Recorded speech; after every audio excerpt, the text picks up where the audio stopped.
So when it comes to the economic model, it kind of breaks into three places: performance, outcomes, and investment. Investment is time, cost of sale, which we're going to get into cost of sale later, but I'm going to give you the definition now. So you're going to hear COS, cost of sale. The definition of cost of sale is you only accrue this expense. The only time you ever have a cost of sale is when you close a deal. So if you close 0 deals, you will have 0 cost of sale. And there are 3 types of cost of sale. Number 1, what you pay the broker. The beautiful part of our company is there's a cap. It's the greatest thing ever. I love when new agents ask what the split is. And they don't understand it because they don't understand business. And it's a beautiful thing. So I'm not gonna go down that rabbit hole. So cost of sale, what's the definition of cost of sale? You only accrue when you close the deal. So there's 3. 1 is broker. 2, referrals. You don't owe a referral to anybody unless you close the deal. And I'll pay a referral all day long. You give me a lead, I will pay you a referral, but I don't pay you anything unless what? Deal closes. And number 3 is the agents on your team. The agents on your team is the largest expense a rainmaker accrues, and it is where most rainmakers hemorrhage. When we get into the budget model, I'm going to share some ways that you can balance this. But the reality of this is that you have fixed expenses, which no matter what you have them, that's your board dues, that's your marketing, that's your gas, that's no matter what you got it.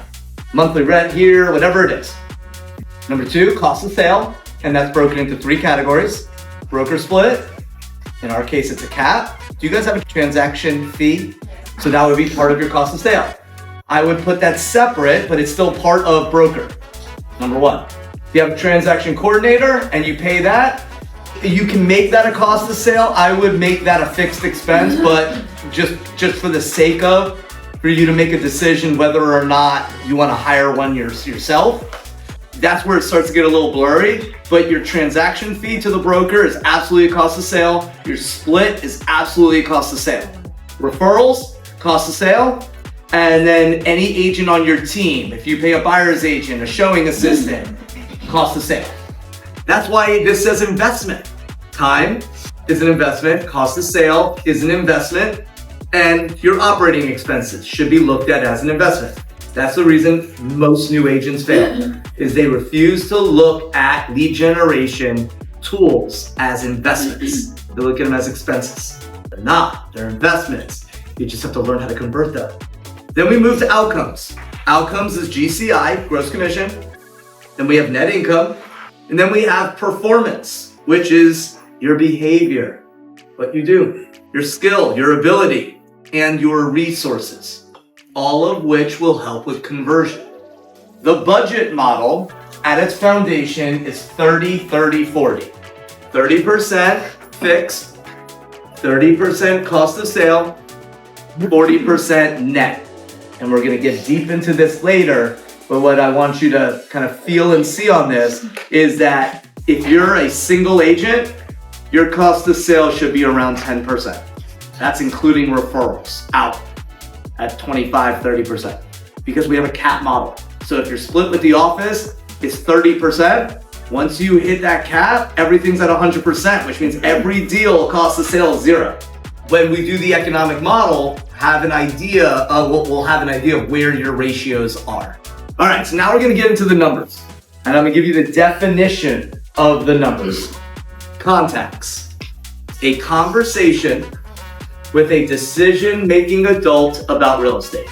A kid answers the phone and is like, no, my parents aren't home, that's not a contact. If someone says, go take a long walk off a short pier, you could consider that a contact if you want to, or not. It's your show. Events, tracking client events. Database touches. In other words, conversations with your database. So out of your contacts, how many are to your database? In other words, your sphere of influence.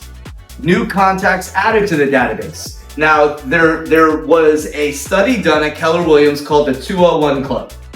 And the 201 Club is that they studied all the agents who were making $100,000 in our company. and then saw how many on average they had in their database. And the answer was 200. And foundationally, that makes sense because there's a statistic, and this is the lead generation model, but you guys are getting me. I'm gonna go everywhere on this. The lead generation model says that 10% of your database, no matter the size, 10% will buy, sell, or invest, or know somebody who will buy, sell, or invest every year. The goal is to convert 6%. So you have a database of 200, and then do the math. That times your average commission, that's 120,000. That's how they came up with the 201 Club. Putting people in your database has to be part of your plan, which is the purpose of lead generation. One-way communication with the goal of having two-way conversation so that you have their contact information to put in their database. We're gonna go super deep on this, I promise. Listing appointment set, which means I scheduled it. Listing appointment met means I sat on it. So it's where some people, where language kind of gets blurry right there. Scheduled, set, sat means I actually did it. So if I set 10 and sit on 0, people are just saying whatever they want to get you off the phone because no one wants to meet with you.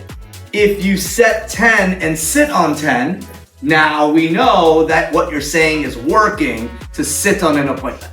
Does this make sense? Yeah. Okay, that's why I'm slowing down. I'm giving you all the definitions. Listing signed is the result of a met appointment.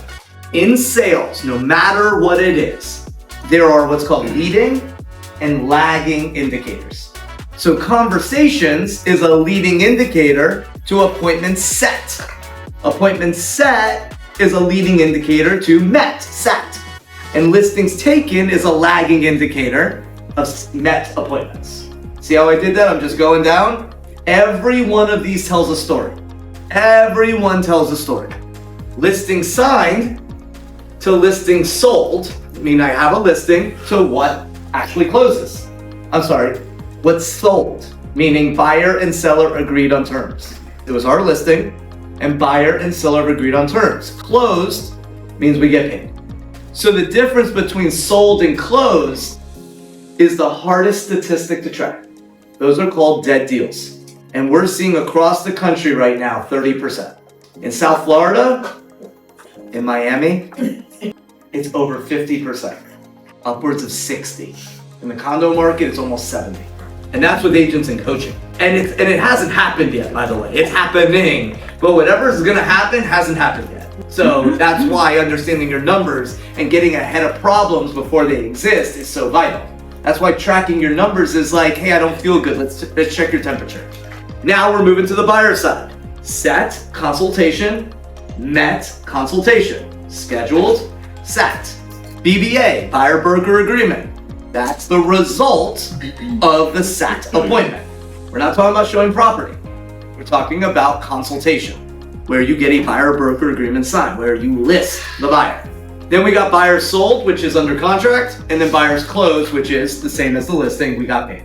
16 is dead deal or fallout rate, which again is the hardest statistic in real estate to track because it bruises your ego and it is just a painful thing to track, but it's so important because it tells the biggest story. And in Sales Rocket Coaching, which I'm gonna bring it up multiple times because I think it's the greatest course ever written because I wrote it. My favorite module of the 24 is bulletproofing, because bulletproofing is a skill, and it's a skill that most agents don't have, which is how to keep deals together. Fun fact, there's a whole chapter of it in the shift book. I would get the shift book and I would study the bulletproofing chapter because it is the greatest model on how to keep deals together. Gary wrote it, it's perfect. It has everything you need, and then you just need to get blasted more than you think you do to learn how to get around things. Unfortunately, the best way to learn bulletproofing is to have your face bashed in because you don't have the intuition. But once you learn the model and then you're like, oh yeah, that, and I'll give you one trick, and it's not fun. But here's the number one trick in bulletproofing transactions. Do the other agent's job. I don't care, you gotta work triple the amount of work. You owe it to your client. You realize that the other agent doesn't know what they're doing or that their communication, do their job. You don't win a prize by saying that's not my job. We teach all of this in Sales Rocket Coaching. Go super deep on it. And if you want the cheat code, it's in the ship book. Okay, it's the greatest model. Total units closed, which would be buyer and seller combined. Yes, you could sprinkle rentals in there, but don't fool yourself. Rentals are not fun. And I wouldn't count a rental unless you're getting paid $5,000. Now, as part of it, you can put this on the side, but like as a new agent, rentals are a trap, guys. Freaking trap. Yes, you get out there, you can play in the mud, but you act busy and you make very little, and it's the highest sue rate in the industry. You're just gonna inevitably just get blasted on that side. Total units closed, total volume of the units. Volume is, I closed 2 million properties, that's 2 million in volume. I closed 4 $500,000 properties, 2 million in volume. Volume is the amount of the homes. GCI, total gross income, average commission check, and average sales price. Cool part about tracking volume and GCI is you get to see who cuts their commission, who doesn't have the skill of dialogue. Because, hey, I closed 10 million and all I took home was 75,000. Doesn't make sense. If you're supposed to take home $500,000, where's the money going? So that's what tracking all this means. Now you understand the definitions. The next step here is you take them and you take a couple and you merge them together to get ratios. So contact made. So I spoke to 100 people and I set 5 appointments. That means every 20 people I speak to, I set an appointment. Well, if 50% of my appointments meet with me, meaning they cancel, well, it means every 200 people, I'll sit on 5 appointments. I'll schedule 5. And so once you learn these numbers, you can see where your gaps are, where your opportunities are, which is the value of the economic model. So that you're not just making stuff up and just, oh, I work every day, I work so hard. Okay, well, what are you doing? This is disclosure. Does this make sense? So now appointments going on, which would be SAT. I sat to contract signed. Your closing ratio, your success ratio. Well, hey, now I got 10 listings, but only 2 out of 10 sell. How do we qualify? What is our price adjustment? What does our communication with our seller look like? These all are solutions to a problem. There are no problems, only solutions. Pending sales to closing, that's bulletproofing, and contacts to closing. How cool would it be if you know every 250 people you speak to, you close a deal, and then you choose to only speak to 10 people a day? Hell, how fast can I get to 250? Because of math. Like, I didn't make it up, that's your numbers. So do it over and over and over and over again. Remember, real estate is a math equation. Once you learn it, you cannot unknow.